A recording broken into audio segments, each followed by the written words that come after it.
What up, it's Red, and I don't usually like doing the same type of video 3 times in a row, but this is my 115th video, so I thought I had to make it about zombies again. So there are 16 zombie maps if you don't include any of the town survival maps or Dead Ops Arcade from Black Ops 1. So I'm going to rank those all the way from my least favorite, number 16, all the way to my favorite, number 1. So just sit back, take your clothes off, and play some zombies, or if you don't have your game in front of you, just watch some Shangri-La gameplay. Number 16, I think a lot of you guys are going to agree with me on this, is Transit. Transit was a failure in a lot of ways. I made a whole video. It's probably, I think it might be my most viewed video on this channel. It was very popular. It was called Black Ops 2 Zombies Sucks, and I made this at the very beginning of Black Ops 2, and it was just exposing all the flaws in Transit. Transit wasn't all bad, but it was mostly very, very bad for the most part. Fire, denizens, fog all over the map. It was very hard to get around. But Transit really just didn't make a very good first impression for Black Ops 2. Number 15 is number 15 just because it's so old. In fact, it's the very first map ever made, Noctur on Toten. This map is occasionally kind of fun to go back and play, but it's very lacking. I mean, there's no perks unless you count Mule Kick. If you play it on Black Ops, then there is Mule Kick. But really, there's no perks, no Pack-a-Punch. Really, all there is to do is hit the box, get your good guns, and then camp somewhere. Or you can kind of try and run around, but you got to be real good, because if you get hit twice, it's game over. Number 14 was another map that launched with Black Ops 2, and it did launch with Black Ops 2 because I got the Hardened Edition, and I really got ripped off because I was going to buy the Season Pass anyway. But I thought you could only get it from the Hardened Edition, and I learned my lesson. I also learned my lesson that I didn't need to pre-order the game at all to get Nuketown 2025. Like for Call of Duty Ghosts, you just buy I just bought the game, got free fall, doesn't even matter. But anyway, Nuketown Zombies wasn't that great. It was just kind of like Transit, a very dark, gloomy map, just like the new map Fog. They're trying to advertise that Fog is a dark, gloomy map. I thought that was hilarious. But I'm getting real sidetracked. Nuketown, it's small, obviously, because it's Nuketown, and there wasn't really a whole lot to do. And like I said, just a gross map. It's all gray. It has no color at all. They just think that, you know, there's zombies, so we have to make everything look destroyed. Well, there's been zombie maps that are kind of destroyed, but they still look good.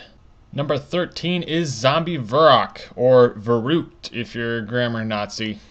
See what I did there? Grammar Nazi, because it's like Nazi zombies. Yeah. But Verrückt was fun just because it was so close quarters, and it was pretty much a camping map because you didn't want to have all the doors open. Or, I mean, I guess you could have all the doors open, but you had to be real careful if you were trying to run around the whole map, because there's some really narrow doorways, and if you got stuck with 2 zombies right there, they could just sandwich you right in the doorway and you'd die. So you had to be real careful checking corners. There was a lot of strategy to this map, and there wasn't a whole lot to do, which is one of my biggest concerns. A lot of people love maps that you are real simple. You know, you just get MG out of the box and you go sit on the catwalk, but I like very complex maps. Number 12 is Shinonuma, the very first map to incorporate a wonder weapon besides the ray gun. The ray gun doesn't really count. And it was also the first map to have transportation. It had that little zip line type thing. It was kind of like the gondola from Mob of the Dead, except it was just a little platform you got on. And it was pretty cool. It took you from doctor's quarters up to the top where you could camp up there. And also, it was the first map to have like a special round where like special different enemies come, like dogs is what they brought into this map, which is really cool. I like having different enemies come for just a specific round. Like every few rounds, dogs come and you get max ammo at the end of the round. They did that again with 5 and Die Rise and Ascension, some other maps, and I really like how they did that, because it changes up the way you play. You don't have to worry about sitting at a window, making sure there's no zombies coming in. You just have to, you know, there's different spots where they can come from when it comes to dogs or the creepy crawlers, especially from Die Rise. You had to find a nice spot to where you could kill them all off. Now, special rounds like this up to this point have always kind of been like giveaway rounds. Like the enemies are just very easy to kill off, so I think they need to make these special rounds still exist, because there are very few maps that have this anymore. They've kind of gotten rid of them. The only one that we've had recently is Die Rise. So I hope they keep this thing going with special rounds, and I hope that the enemies get harder so that these rounds are actually a little bit more challenging when you get to them. And Shinonuma was a fun little map. I mean, it wasn't real little, but it was pretty cool how they had random perks everywhere. So you just kind of had to go to one of the areas and hope that you'd find Jug or whatever perk you wanted. The Flogger was a ton of fun. It only cost $7.50 and it flung them all across the map. You could just see them fly. And sometimes you could crawl under it if you were lucky, but a lot of the times it would just kill you even if you were just crawling under it.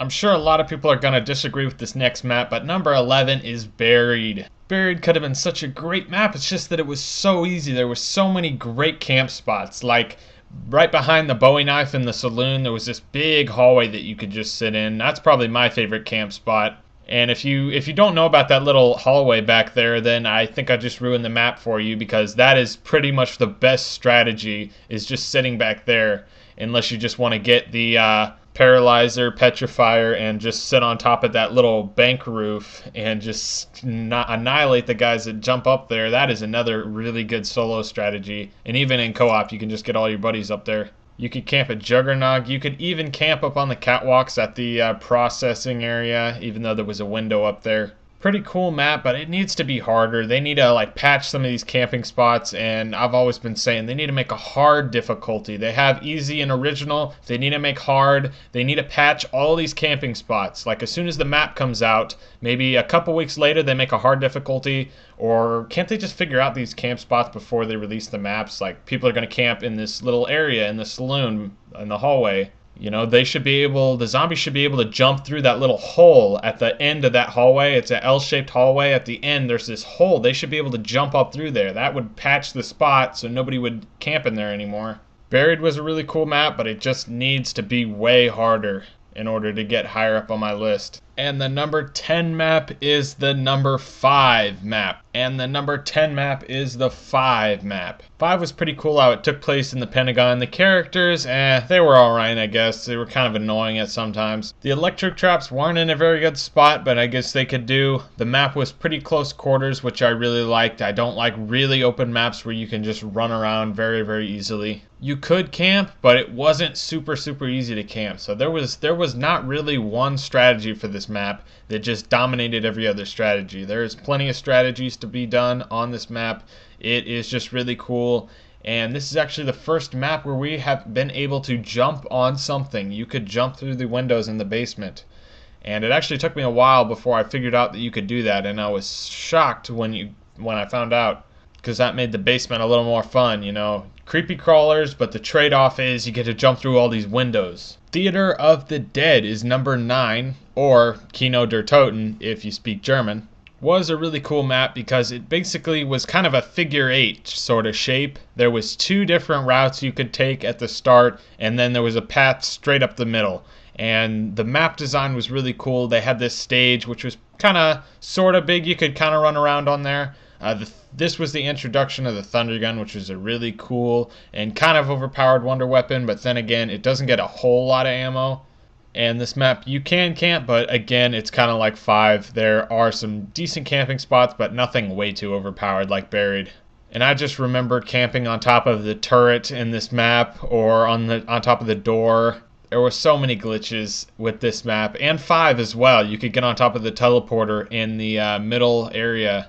You get on top of some of the doors too, like the table glitch. I remember all this stuff. Those were some good times on these earlier maps.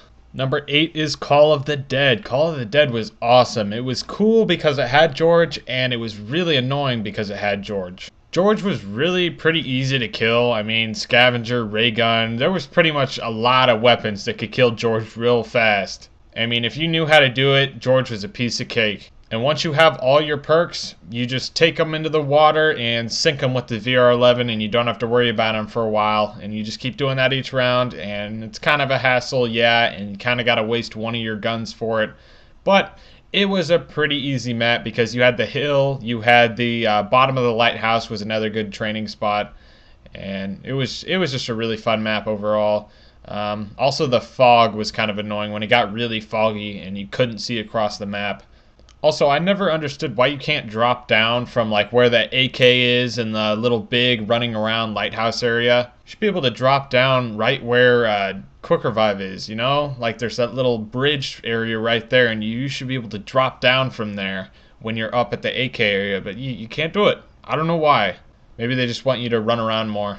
And before I forget, Deadshot Daiquiri. If you haven't played the original Black Ops, then you don't know the Deadshot Daiquiri song, and it's one of my favorites, up there with like PhD. PhD's song wasn't in Black Ops 2 either. That was another awesome song. But Deadshot was pretty cool as a perk, and I'm glad that they added it for this map. And by the way, Treyarch, never delete perks. Ever. Never delete perks, and never make maps where you can't hear the perk songs. Mob of the Dead, Origins. Number 7 is a very easy map, but yet still such a fun map, Ascension. Ascension introduced 2 new awesome perks, Stamina Up, and of course, PhD Flopper. My second, well, maybe my first favorite perk of all time. Everybody loves Jug though. They did remove Double Tap, but man, PhD Flopper, that is just such a great perk. I hope they never bring the knee slide into Treyarch games, just because I love PhD Flopper, and at least keep dolphin diving in zombies forever, because I never want to see PhD Flopper go away. I want to see it in every single map, because believe me, you can make hard maps with PhD Flopper in them. Origins, for instance, it's not super easy and it's not super hard, but PhD's in there and it's pretty good, except for the fact they don't have Mustang and Sally. But anyway, Ascension was a really great map. Lots to do. They introduced monkeys, which were kind of maybe the hardest boss boss special round that we've ever had. And I didn't really like how they could take your perks. It was kind of cool because you had to kind of defend your perks. But, you know, if you got all 6 perks on this, from defending the perks, and the next monkey round came, it was really hard to defend all 6 perks, especially if you only had 1 person. But with 4 people, it was accomplishable. I don't know if that's a word, but it is now. Next, for the number 6 map, I think I'm going to get crucified for this, but I'm going to have to say Deriz. Deriz is a classic, no doubt about it. It was a lot of fun, but it is just a little too simple for me. Like I said, I like really complex maps. There was a lot of strategies for it though. You know, you could camp on the catwalk, you could camp in the alleyway next to the M1 carbine, you could run around mainframe, the playground, you could run the courtyard, you could run the Thompson room. There was all sorts of different strategies for this map. Definitely a fun map. Just so many good times playing Deriz. Number 5 is the map you're seeing on the screen, Shangri-La. As I said, I like close quarters maps where there's not a ton of room to run around.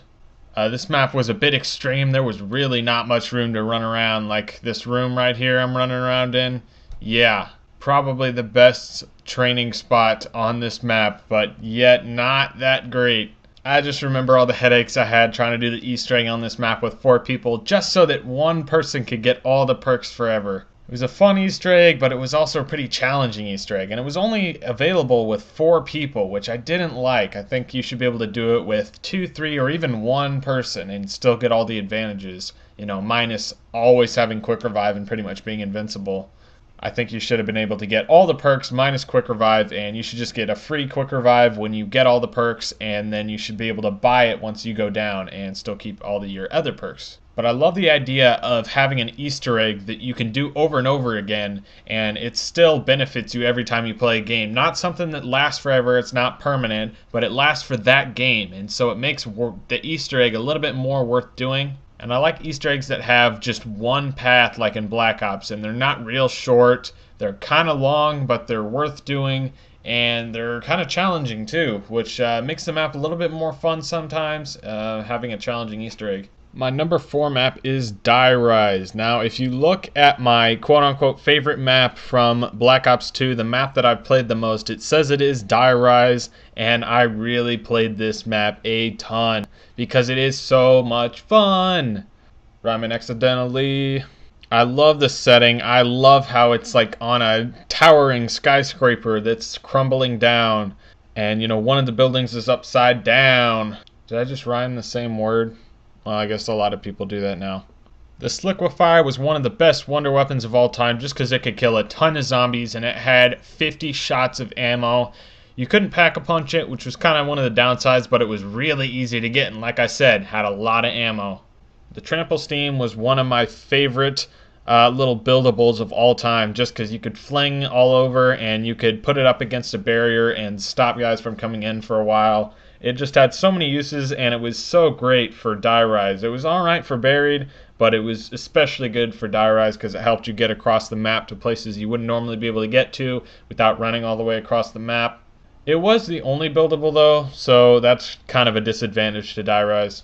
The elevator system was kind of annoying because it wasn't there when you needed it and you just had to end up waiting for it. The key, it would just go down to the floor that it was at. You would be able to see the perk and you wouldn't be able to hop on the elevator. So that wasn't a very smart plan to make elevators like this. And speaking of those elevators, I have jumped off of the top of the elevators on the power tower and jumped all the way and landed down where the power room is. From up where claymores and stuff is, I jumped all the way down to where power is, climbed up the edge, and survived the fall just because I hit the A button at the right time. I jumped on the edge, and I actually have a video of that. I'll put it in the description. It's really cool. I've done it multiple times, but that was just the first time I did it. I was just shocked at how you could do that, and it was so cool. So if you're getting kind of bored and you want something to do on die rise, try and do that. It's actually kind of hard your first time, but it gets a little bit easier as you do it, and it's pretty cool. So we're down to the top 3. What is the bronze medalist, bronze trophy going to go to? So we're down to top 3. What is going to take home the bronze trophy? Mob of the Dead is going to take home the bronze trophy. Mob of the Dead was pretty easy because you could just run around the little area of the docks right at the bottom of the staircase, but it was a little challenging and it had a really cool challenge where you could try and go to the bridge as many times as you could in one game, and since you could only go there once per round, it made for a good challenge and one of my favorites of all time. Maybe I'll make a video of all the challenges I could possibly think of for zombies in case you're getting bored with zombies or you already did get bored with zombies. Maybe you can go back and do some of these challenges because I do have a lot of challenges that I know of. Mob of the Dead was a very complex map, and you guys know I love complex maps. You could get the Golden Retriever, the Golden Redeemer. Mob of the Dead was a very complex map, and you guys know how I love complex maps. I mean, you could get all sorts of stuff. You could get the Hell's Retriever, Hell's Redeemer, the Golden Spork. You had to go get the Vitriolic Withering, like Pack-a-Punch it, Acid Gat it, find all the buildables, and build the plane. I really think that the campaign team did a pretty good job with this map. There was only 5 perks, and like I said earlier, there's no perk songs. We would have loved to have heard Deadshot Daiquiri and even all the other ones. Like, we don't know what the Electric Cherry song is because it's only in this map and Origins. So no one's ever heard the Electric Cherry song before. Maybe they haven't even made one. You gotta enjoy the little things in life and in zombies, of course, and those are the perk songs. Gotta love those perk songs. There's only 2 maps left. One of them's taking home silver and one of them's taking home gold. And I'm taking home platinum because I'm the best ever. Right? Maybe not. Well, the silver trophy goes to Moon. The idea of a map in space is awesome. I was hoping that they were going to take the last map in Black Ops 2 to Mars or some other planet. But, you know, Origins was a really good map too, but Moon was just crazy. I mean, before it came out, we thought, oh, low gravity, this will be cheese. We'll be able to jump all over and get away from the zombies so easily, but it turned out that low gravity wasn't that great. I mean, we wanted to make sure that we didn't blow out the windows because if you did, it would ruin the rest of the game. So you had to be real careful with that. You had to make sure that the excavators, man, the excavators were awesome. You had to make sure that they didn't excavate any place, especially the biodome. If it excavated the biodome, you better just exit the game. I mean, you had some big responsibilities. You had to hack stuff. The hacker was awesome. I don't know why they never brought it back. The transfer device, I don't know if have I talked about the transfer device in the video? I feel like I have. Maybe I haven't though, but I had an idea. It's called the transfer device.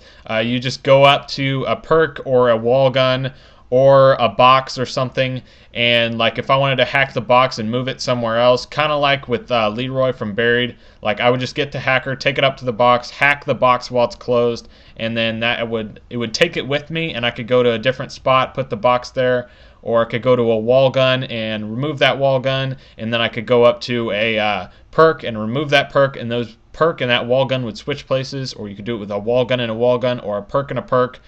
Perks and wall guns would all move to the same area, not just perks and wall guns and wall guns. And it would be a device just like the hacker. So that was a little idea I came up with a long time ago, and I think I've shared it, but I might not have. So who knows? And as you already know, Origins is #1, and if you've seen a video from me a little while back, my opinion has not changed. I still think Origins is the best map ever. I still think it would have been cool to see a amusement park on the moon. If you remember the quote from Rick Toffin, like if this plan if you remember the Rick Toffin quote back on Moon, he said, "If this plan fails, I shall build a thrill park here." And that would have been really cool to have an amusement park on the moon with like roller coasters and stuff going around. I don't know, I think that would have been crazy to see another moon map or a Mars or something in space. But I'm glad they made Origins, because Origins is one awesome map. There's just so much to do, it's unreal. You can build the staffs, you can build the ultimate staffs, you can get the thunder gloves, or the thunder fists I guess, because they're not really gloves. You can get the airstrike grenades, you can get the golden shovel, you can get the golden helmet, you can build all the stuff, all the buildables that is. There's just so much to do. It's such a great, crazy, intense map. It is a ton of fun. I love having the old characters. The old characters, the original 4 characters, are my favorite. And I'm not talking about the original Varrock character. I'm talking about Shinonuma Dari's original 4. Glad they came back in Origins, and I hope to see them a lot more in the next zombie game. And I do not want to wait till 2015, because if you don't know, I'm like 99% sure on this, that Sledgehammer Games is making the Call of Duty game for 2014. So November 2015 is a long ways away. So I hope that the zombie game that we've all been wanting, that's just zombies, comes out at some point within the next year, and it only has like zombies on there. It could have all the maps that we've played so far. It could have a few new maps when we first buy the disc. They would release maps like every few months. They'd have a new map that they made. And most importantly, it needs to have PC mod tools if they make this zombie game. The reason that they don't have mod tools on any of the recent CODs is because they don't want people hacking multiplayer on consoles. You've seen what happened with World at War, and even Modern Warfare 2 and COD 4 to an extent. There was a lot of people hacking on consoles just because of all the mod tools that were available on PC. And now that this is just a zombie-only game, this is the chance to put mod tools back in zombies, because I'm tired of playing a 2008 game to play current maps, current custom zombie maps. I want to play with all the recent stuff. That would be amazing. I'd be first in line to get that game. Would you guys be? I know you would. Anybody who even kind of likes zombies would be all over this game. Treyarch, your zombie team has got to branch away from the regular Call of Duty franchise, and I think Call of Duty could still do well if they would just integrate more. You know, multiplayer, people just get tired of it just because, well, why am I going off on all this? It's been such a long video. At the beginning of this, I said I'm going to shoot for around 8 to 10 minutes, but that did not happen at all. It's way longer now, and now I'm making it even longer by saying this. So I'm going to go ahead and end this little podcast right now. This is an extra long video for the special 115 video. Hope you guys enjoyed it. Thank you very much for watching the entire thing. Make sure you guys tell me in the comments what your favorite map is, what some of your favorite maps are, if you want to list all 16 and put a lot of thought into it. That would be awesome, but if you just want to tell me like your top 3 or top 5, that would be really cool as well. So make sure you follow me on Twitter if you're not already doing that. It's always in the description. As always, make sure you leave a like, but most importantly, a comment, and I'll see you guys later. Have a good one. So in Origins, we have the Wonder Fizz, the random perk machine, which gives you a random perk out of 9. Some of them are on the map, some of them aren't. It contains all 9 of the perks that are available in this map though. And I think they should get rid of that. I think that they need to get rid of that and just put all the perks somewhere around the map. You know, make bigger maps that can fit.